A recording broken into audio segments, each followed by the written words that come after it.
Ini banyak banget ya kalau harus dijabarkan nih, waktunya mungkin nggak cukup ya jaga komunikasi, terus belajar, dan sebagainya. Tapi intinya gini deh ya, mari kita mempersiapkannya dulu dengan satu ikatan hati yang saya bilang tadi diulang-ulang, bonding attachment gitu ya. Bapak Ibu, kenapa BTS? BTS itu Bang Stans Boy ya dari Korea. Itu penggemarnya sampai berjuta-juta dari Indonesia dan mereka nggak rela ya kalau misalnya BTS itu dihina-hina gitu. Mereka siap jadi garda terdepan gitu ya. Terus ada namanya Blackpink yang saya juga nggak pernah tahu ya Blackpink itu kayak gimana. Tapi anak-anak kita suka banget Blackpink, bahkan rela untuk membela Blackpink abis-abisan kalau misalnya mereka ada yang dapat informasi ada yang menghina gitu ya, menghina pujaan mereka. Kenapa? Jadi si pujaan hati ini telah mengikatkan hati anak-anak kita kepada mereka dengan cara apa?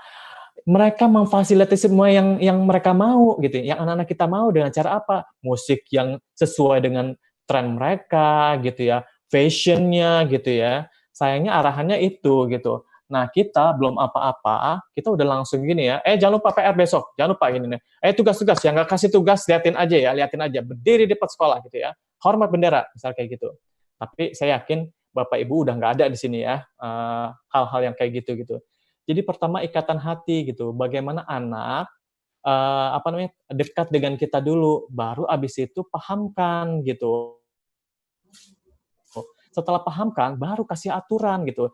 Jangan kasih aturan dulu sebelum anak-anak paham, karena aturan nggak akan ngefek sama sekali, nggak akan berdampak ketika mereka nggak paham gitu ya.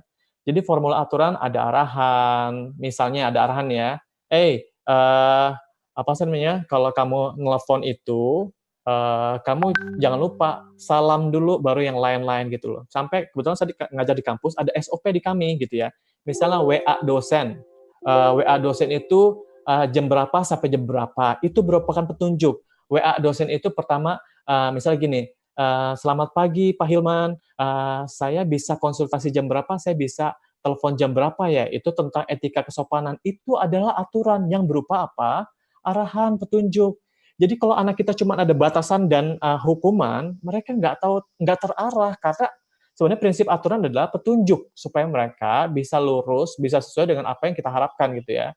Nah, ada kejelasan batasan. Nanti Bapak Ibu sekalian jangan bilang main handphone jangan lama-lama lagi gitu ya. Uh, Bilang handphone untuk belajar.